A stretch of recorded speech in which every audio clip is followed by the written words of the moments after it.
Hello. So we have seen a lot of classes in this biochemistry channel. Today we are going to discuss about a very important chapter called heme metabolism.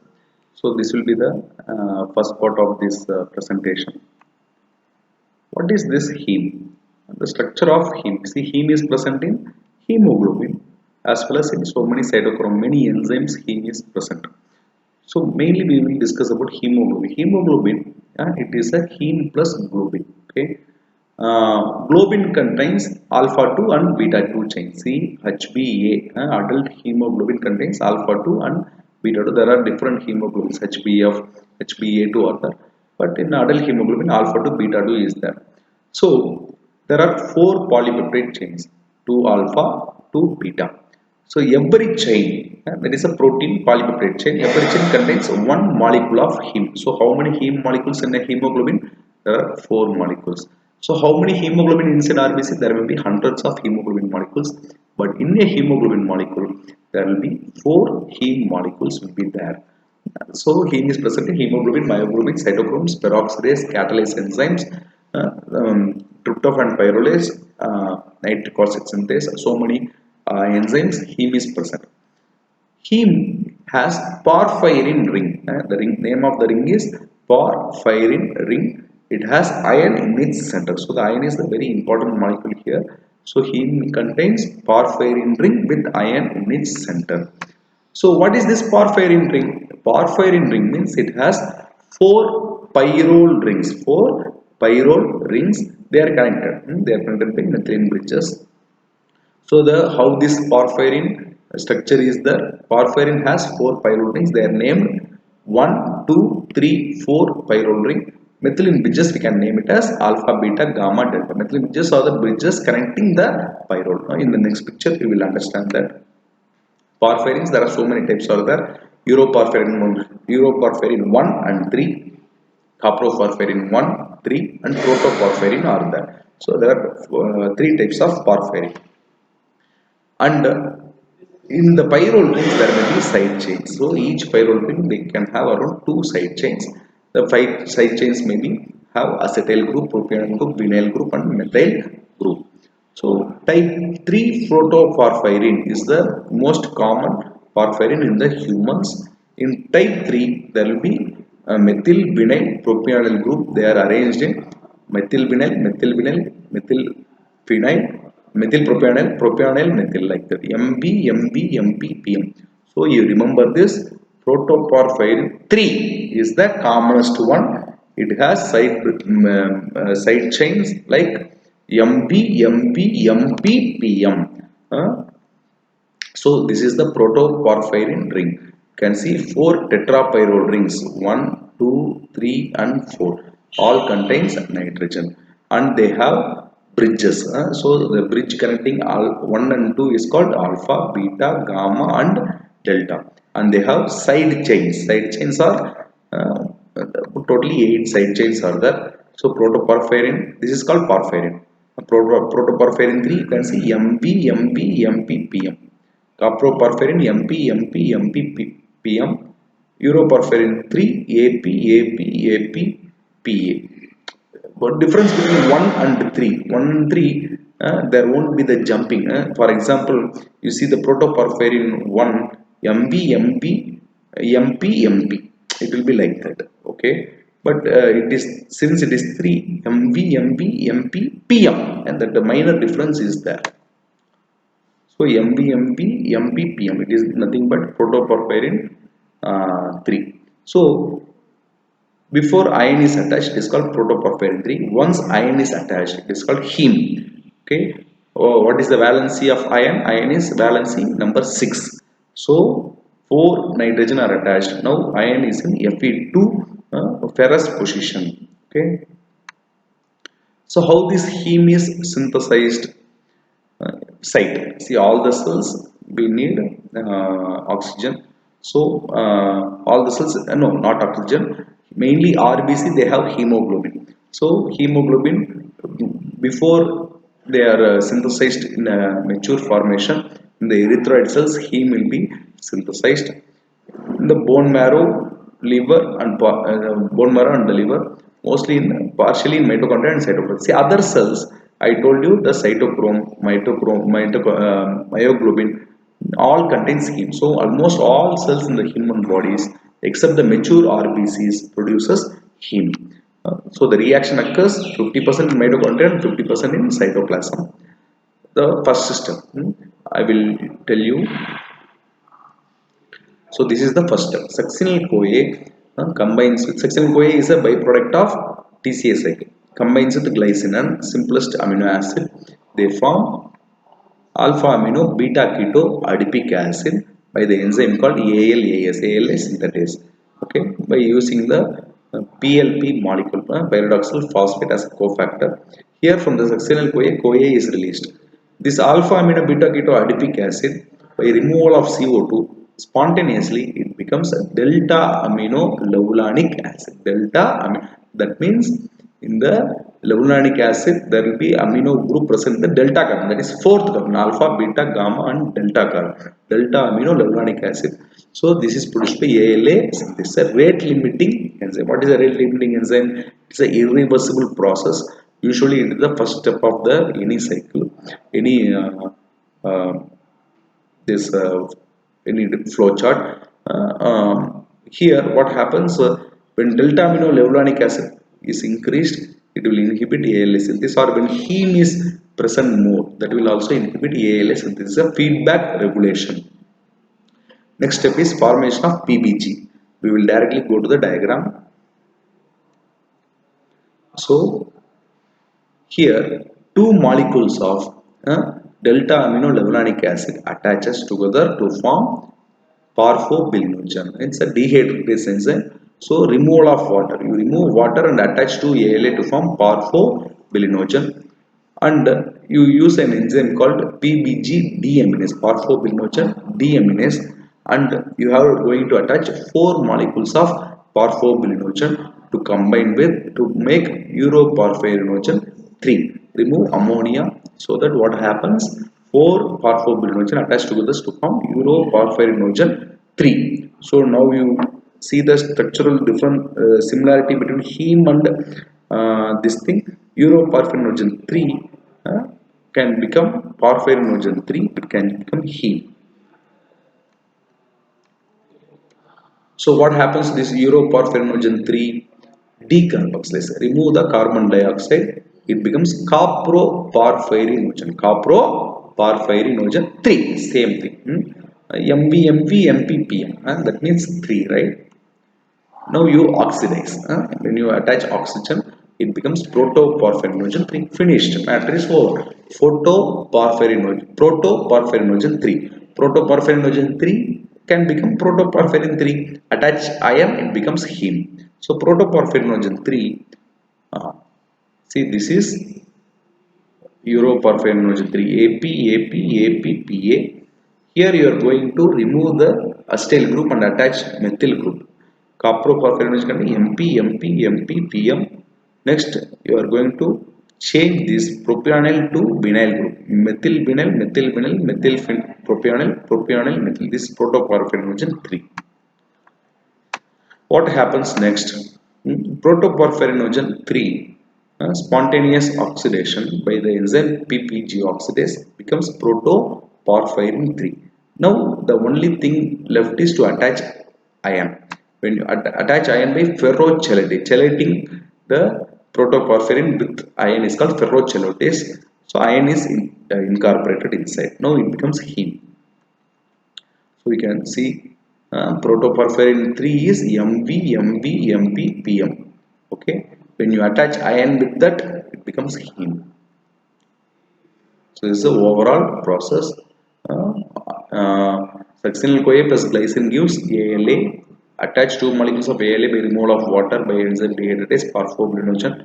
4 parfobilinogen combines with using deaminase becomes uroporphyrinogen 3. Decarboxylate caproporphyrinogen 3. Oxidase becomes protoporphyrinogen 3. Oxidase becomes protoporphyrin 3. Attach ion becomes heme. How do you regulate? As I told you, ALA synthesis is the rate limiting enzyme in this step by repression. So feedback inhibition. What happens? We have enough amount of heme. Now the what the cell does, there is no need for again synthesis of heme. So this heme goes to the DNA. Which DNA? See, our DNA contains 21,000 genes. One gene is for the protein called ALA synthase.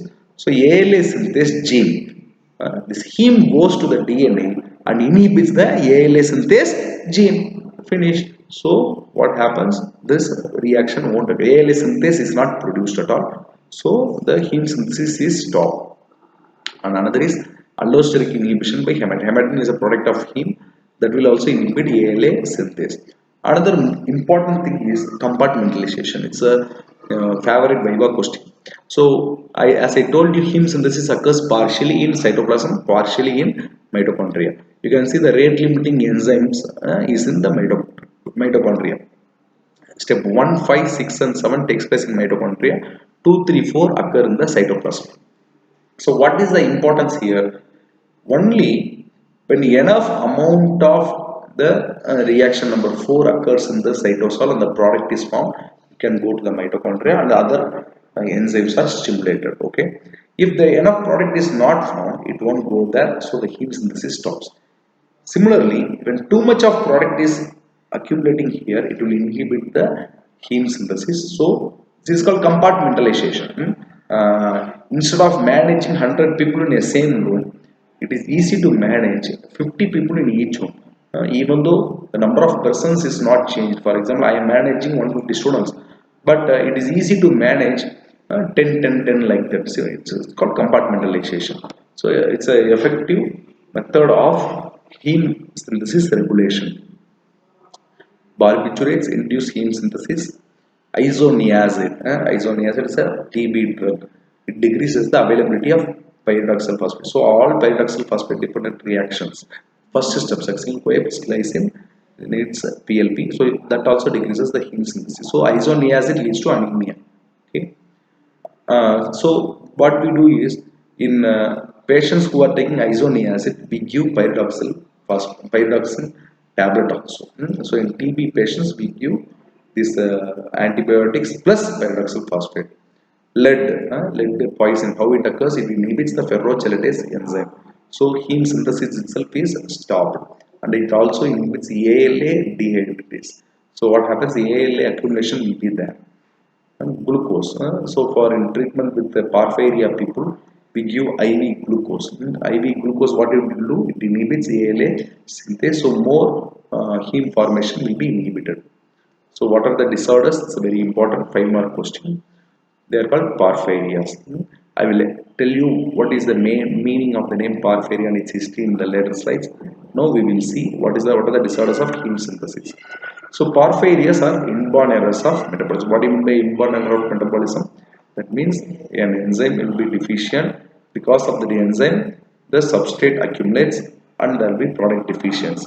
Because of both these things, accumulation of substrate will lead to a problem and the deficiency of products will lead to a problem. That is called an inborn error of metabolism. It should be genetically transmitted. They have excess porphyrin will be there, but heme deficiency will be there. So the patient will have anemia, severe anemia will be there, but accumulation of products, porphyrin, caproporphyrin, uroporphyrin, ALA, everything will porphobilinogen will be there.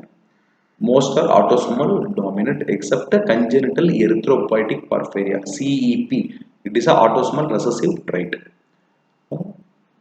So first is you remember the first step, ALA synthase. What happens? ALA synthase and the next is ALA dehydratase and PBG deaminase. These are the early enzymes. When they are deficient, ALA and the porphobilinogen accumulates, leading to abdominal pain. So it's the accumulation of the substrate leading to abdominal pain, and they will accumulate in the brain also. So what will happen? There will be neuropsychiatric symptoms which will be very severe. So late in the pathway, what happens? Porphyrinogens accumulate as the hemoglobin. What is the color of hemoglobin? It is red in color. What is the color of bilirubin? It is yellow in color. What is the color of biliverdin? It's green in color. What is the color of urobilinogen? Yellow in color. Color of caproporphyrin, yellow in color. So these are colored pigments. That means they will have some sensitivity. So what happens? The porphyrins will accumulate in the blood vessels. Porphyrins will accumulate in the blood. What happens when the sunlight falls on the skin? It will become oxidized. It will become oxidized, leading to oxidation of the skin. There will be scarring of the skin. Photosensitivity will be there. So yearly, first 1, 2, 3, 4 steps. What happens? ALA and parfobilinogen accumulates, leading to neuropsychiatric symptoms and acute abdominal pain. Later, when porphyrin accumulates, there will be photosensitivity. What are the types of porphyrias? Uh, First one, X-linked sideroblastic anemia, ALA synthase deficiency. Mild anemia will be there. ALA dehydratase deficiency is definitely ALA is accumulating. So now what happened? Your abdominal pain will be there and there will be neuropsychiatric symptoms. Acute intermittent porphyria, uroporphyrinogen 1 synthase. See which enzyme is deficient, what is the name of the disease, I will give you in the next slide. You just remember this acute intermittent porphyria. It's an important 5 mark question.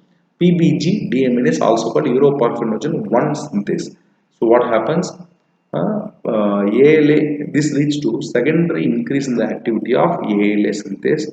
So ALA and PBG are elevated. So when ALA and PBG, these are early, that means they will have neuropsychiatric symptoms, acute abdominal pain.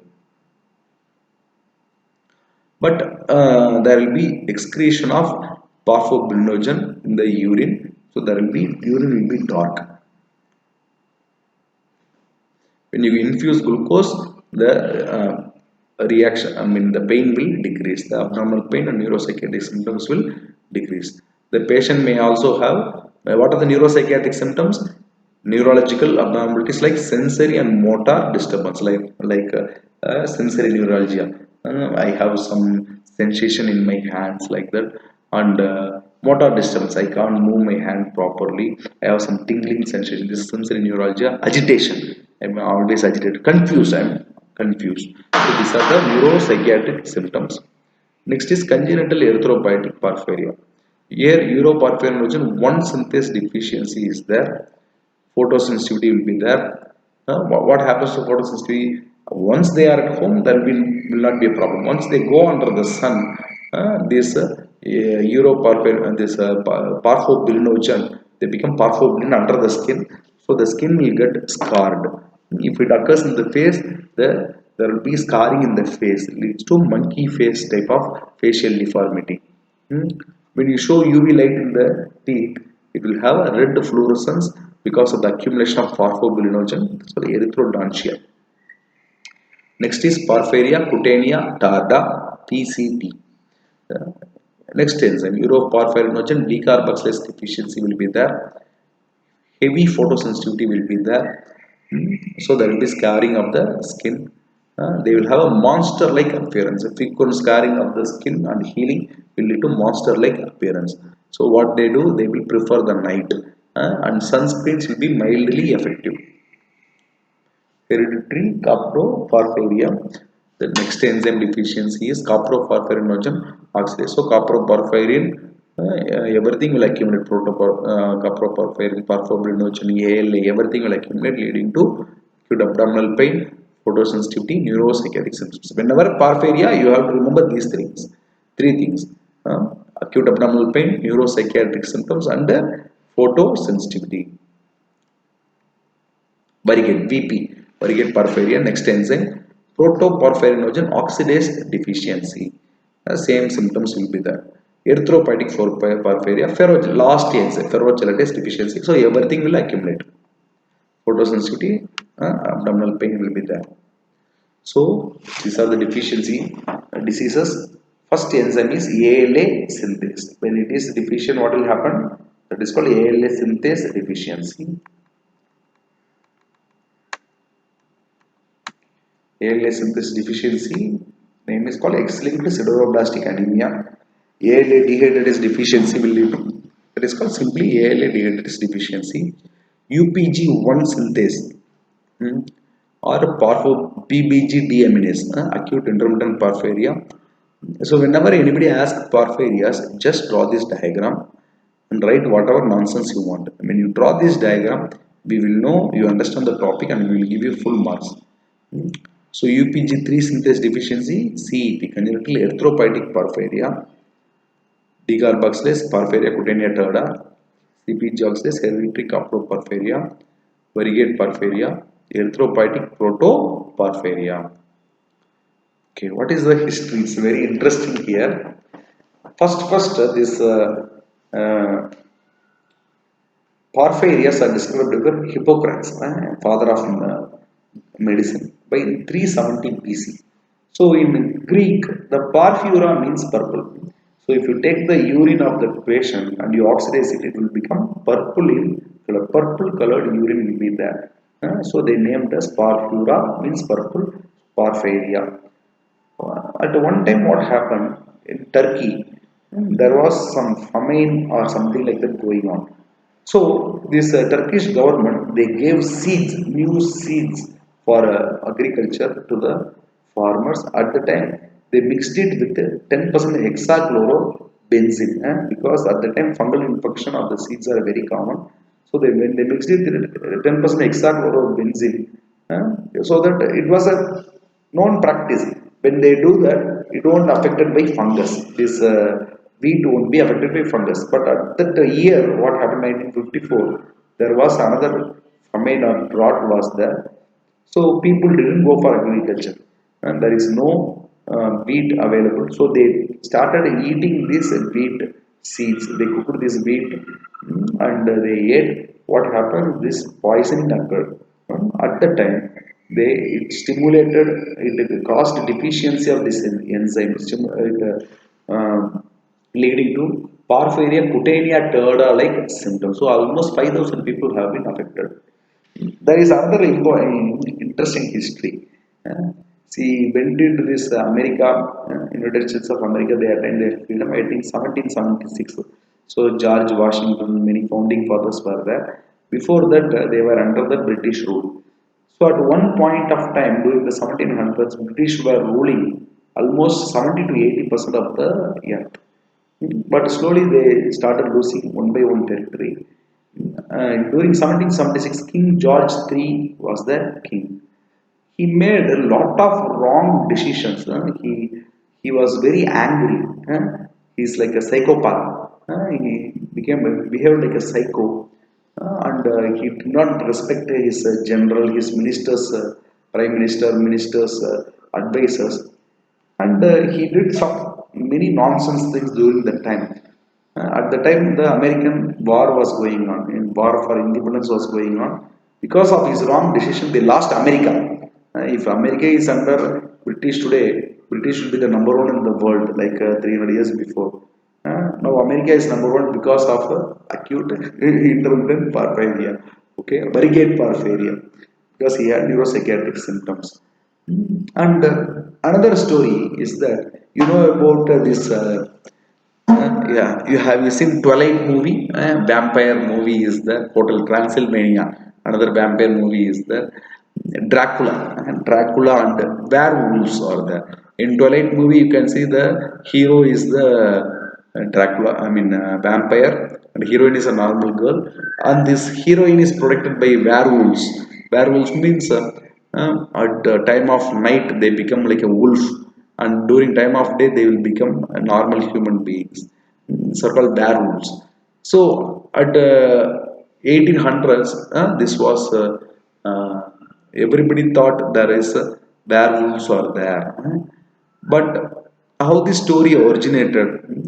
Because there is a condition called Porphyria cutanea tarda. That was see even in 370 BC porphyrias were there. That means Porphyria cutanea tarda was there for last 2000 3000 years.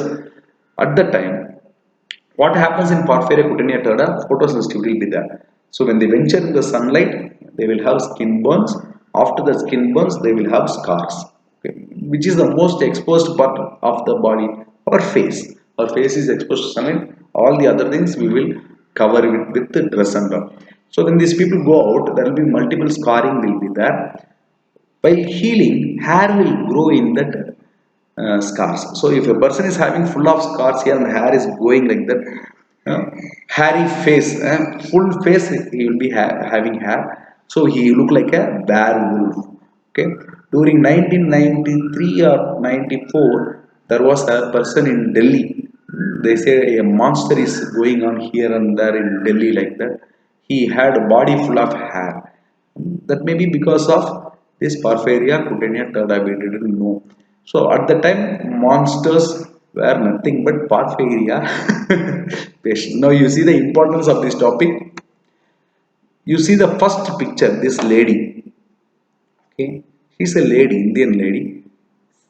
See how much scarring she has and how much facial hair. She looks like a monster. Okay, now look at this second picture. Really, in our childhood, when we think of monsters, he will be looking like this. This is nothing but Porphyria cutanea turda. And these neuropsychiatric symptoms, there will be self-mutilation will be there. There will be a self-mutilation like in leprosy. So they will hurt themselves. So neuropsychiatric disease is there. And see massive scarring and hair growth. Looks like a monster. Pound, yeah. So this is the end of this part one. I will meet you in part two of this class. So what is this part two? There is heme metabolism two. What we have discussed until now, we have discussed what is heme, how it is synthesized, and how what are the problems in heme synthesis, how porphyrias will occur. These are the part one. Now, what is this part two? Part two, we will see about it's a small chapter. What happens after that? Okay, heme is synthesized. Heme becomes hemoglobin. Hemoglobin enters into RBC. Hemoglobin is produced inside RBC. 120 day of life of RBC is over. Now what happens? This RBC will become macrocyte. Spleen has a filter. Okay, spleen has a filter. It allows RBCs only up to 8 microns in diameter. So macrocytes they will be big in size. So they will get stuck in this filter and gets destroyed. When the cell membrane is broken down, hemoglobin is released.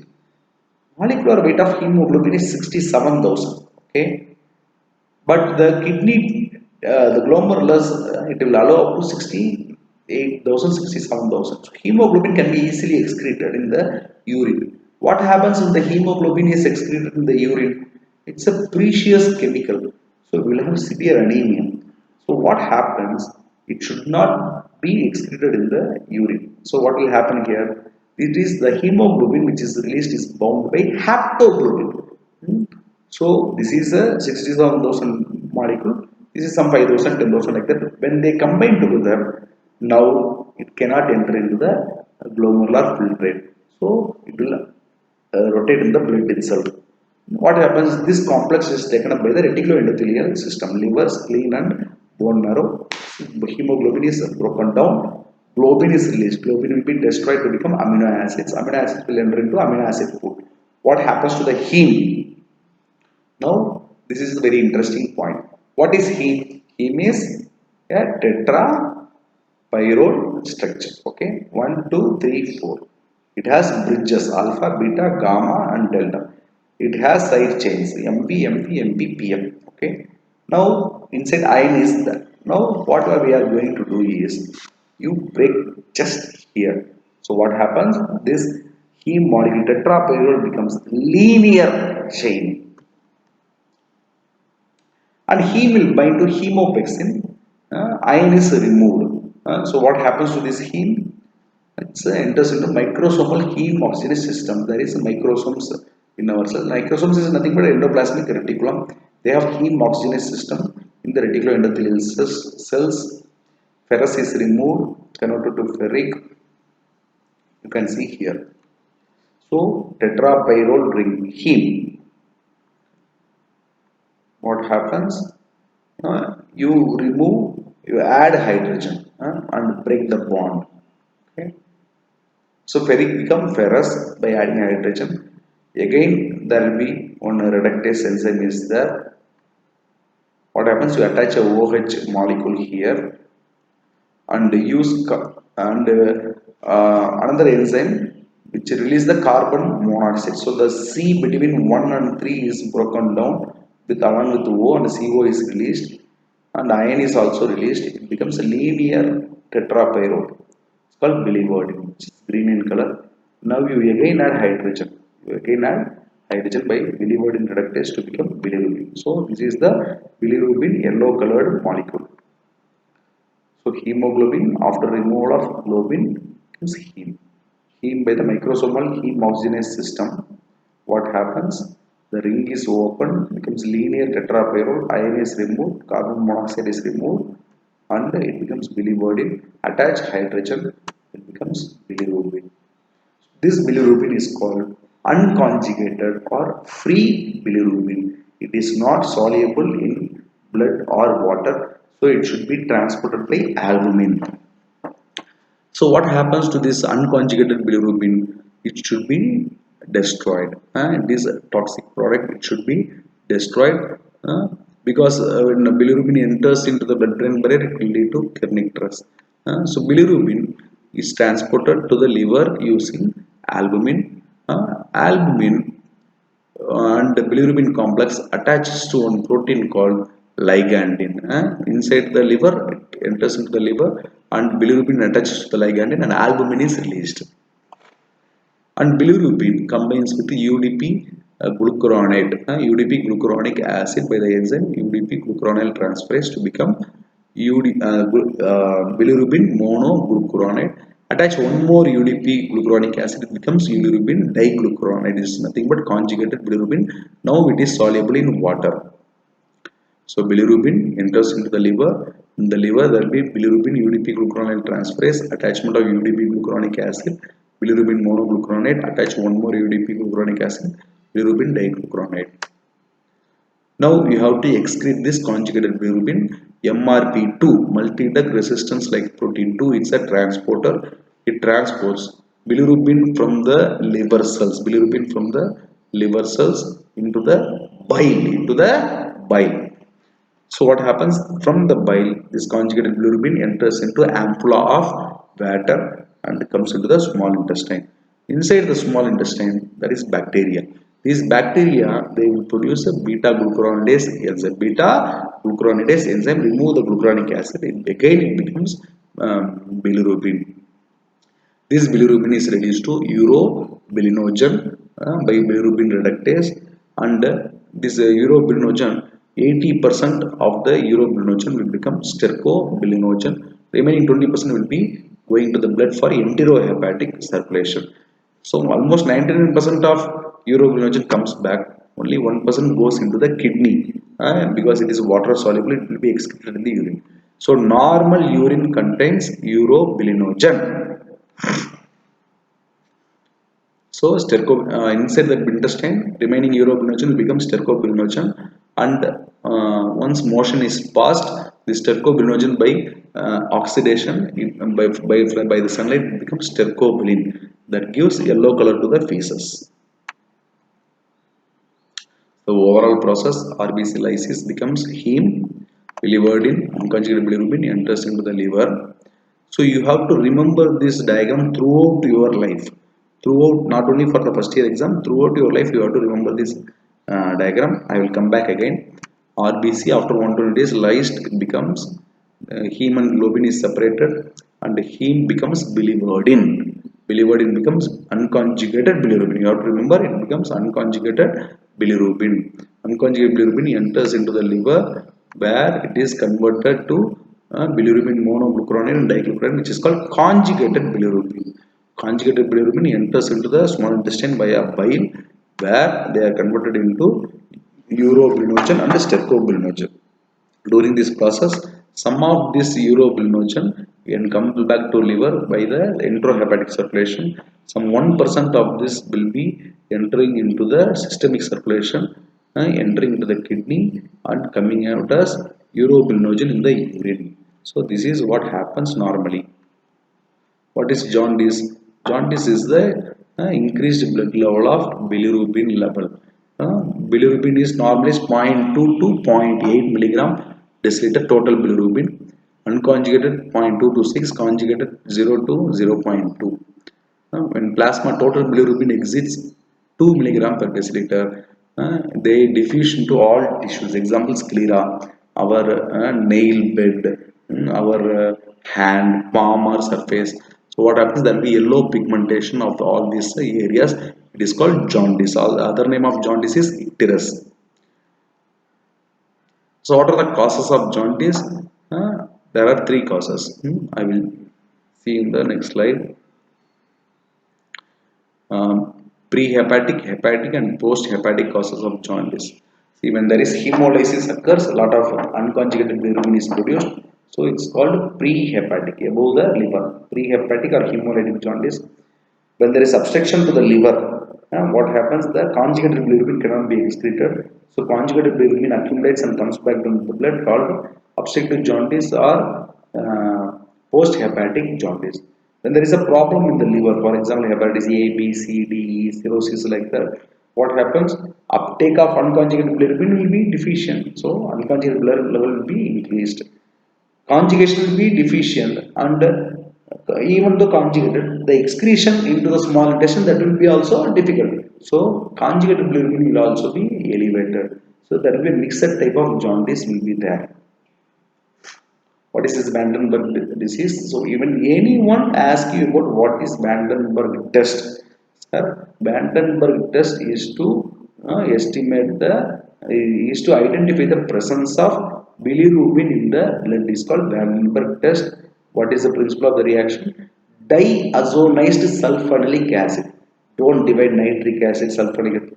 Diazotized sulfonilic acid. That is the reagent. When it combines with bilirubin, it gives azobilirubin, which is purple in color. So diazotic sulfonic acid plus conjugated, that is soluble bilirubin only gives result. Unsoluble unconjugated bilirubin will not give result. So conjugated bilirubin, direct purple color will be produced. It's called direct positive. So post-hepatic jaundice will have high levels of conjugated bilirubin, which directly gives purple color with the diazotide sulfonic acid. Vandenberg direct positive. If unconjugated, hemolytic jaundice. So the hemolytic jaundice, unconjugated bilirubin level will be elevated. So what happens to this unconjugated bilirubin? You take diazotide sulfonic acid and you add unconjugated bilirubin, nothing will happen.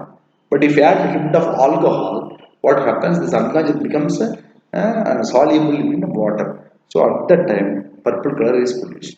So after addition of alcohol, if the reaction is giving purple color, then it is called indirect positive. So hemolytic jaundice or pre-hepatic jaundice will give indirect positive of Vandenberg test.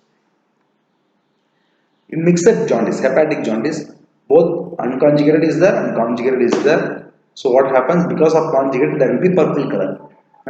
But when you add alcohol, this unconjugated will become soluble. So the purple color will become more dark purple color. This is called biphasic reaction.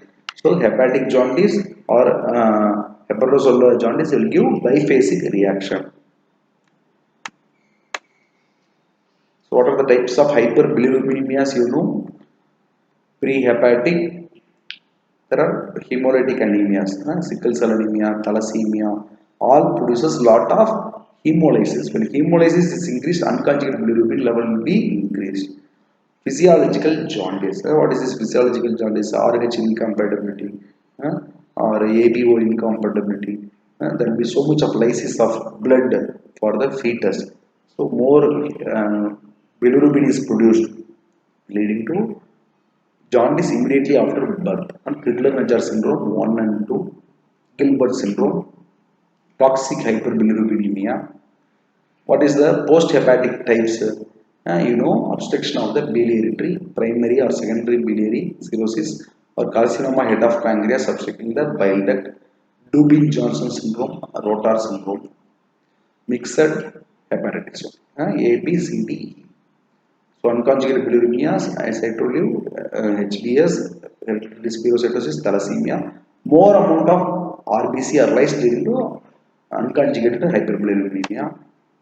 Neonatal physiological jaundice, as I told you, If it is more than 20 mg per deciliter, it will cross the blood-brain barrier leading to kernicterus. Phenobarbital and phototherapy can be used. What is the purpose of phototherapy? So when you pass sunlight and this bilirubin becomes soluble in water, it will be excreted in the urine, so the yellow color reduces. So most of the children after birth, what happens? Then you will give phototherapy. Phototherapy is nothing. Just keep it under some tube light. That's all. Crigler-Najjar syndrome 1 and 2. Severe deficiency of UDP glucuronide transferase. So conjugation cannot occur.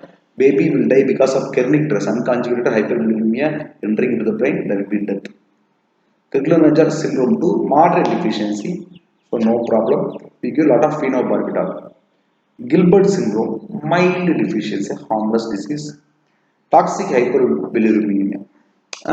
Have you seen this some Chinese movie, Crouching Tiger, Hidden Dragon? Some sunflower movie is there, the era of sunflower or something like that. In that, the king he does not like his wife. Okay, the wife is scheming against her husband. So this husband wants to kill his wife. How a king can kill his queen? No. Otherwise, what happens? The sons will come against father, and whole people will revolt against the king because you cannot kill the queen. So every day he makes a tea with some mushroom poison in that. That mushroom is the Amanita phyloides. What it does? It prevents conjugation. So the patient will die of jaundice soon. The toxic bilirubin. So some mushrooms are not edible. You should not take all mushrooms. Few mushrooms you have to avoid. Conjugated, that is post-hepatic, gallstone, carcinoma, head of pancreas, all these things I told you. Dubin Johnson.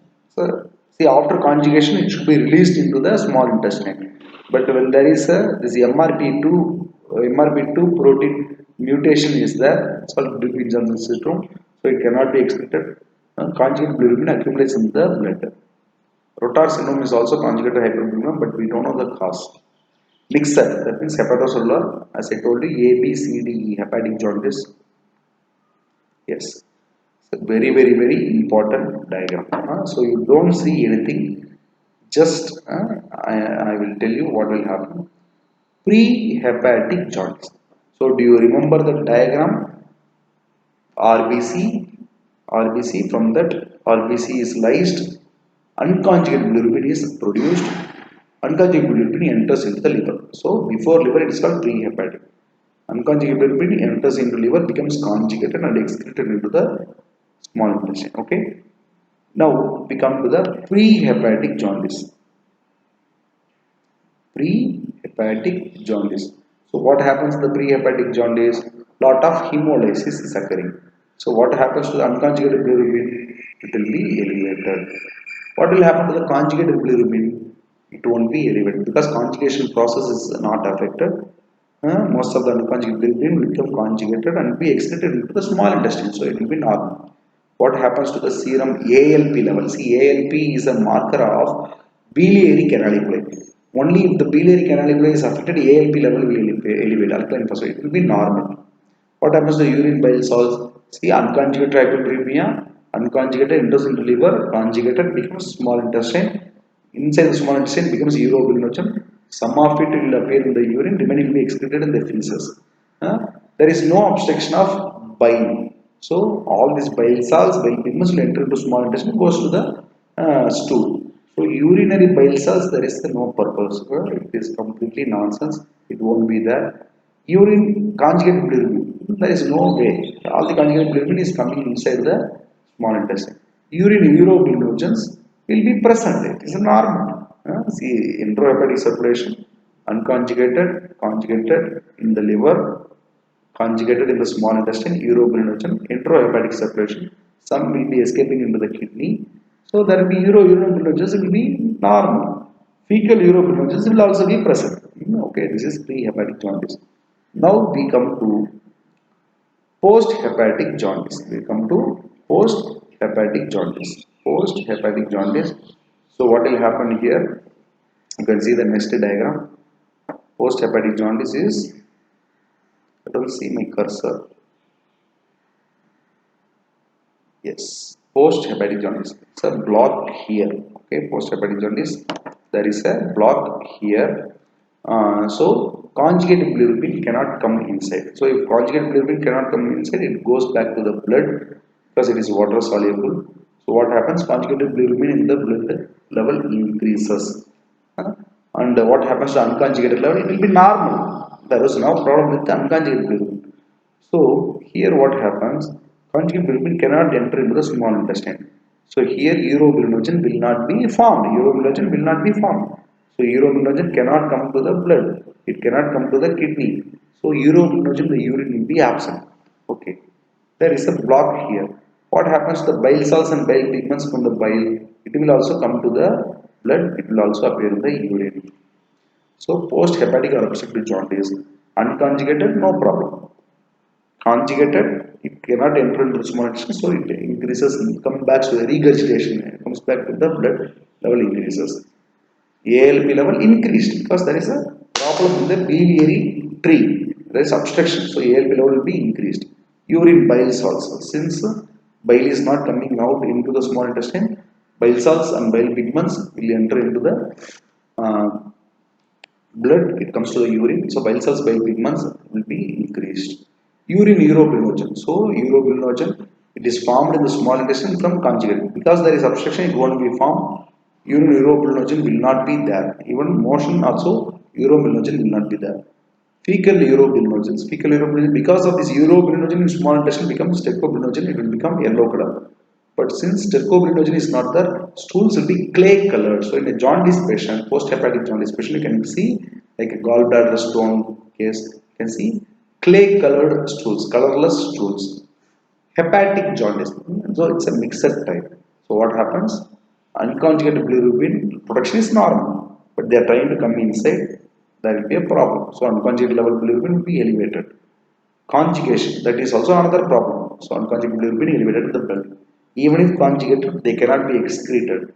So conjugated bilirubin also comes into the blood. So both conjugated and unconjugated will be elevated. Mild obstruction, because whole hepatitis will be there. So biliary cannulary is also infected. ALP level will increase. Some obstruction is there, so urine bile salts will be there, urine bile pigments will be there. Urobilinogen may be normal, fecal urobilinogen may be also normal. So this is the three types of hepatic, pre-hepatic and post-hepatic jaundice. A very very very important 5 mark question. Uh, so using this diagram you can explain the whole picture. So you have to memorize this diagram, you draw it 4 or 5 times. Then you can simply tell what are the symptoms of pre-hepatic, hepatic and post-hepatic jaundice. So this is the chapter of heme metabolism. I hope you have enjoyed this short class. We will meet you in the next class. In the meantime, you can purchase my Uniquest series of biochemistry book from Amazon or Flipkart. It has all the university question papers with the detailed answers. Reading that will be more than enough for you for everyday's reading and as well as for exam preparations. Okay. Any doubts you can ask me in the comments. I will reply you as soon as possible. Okay. Thank you. Bye bye.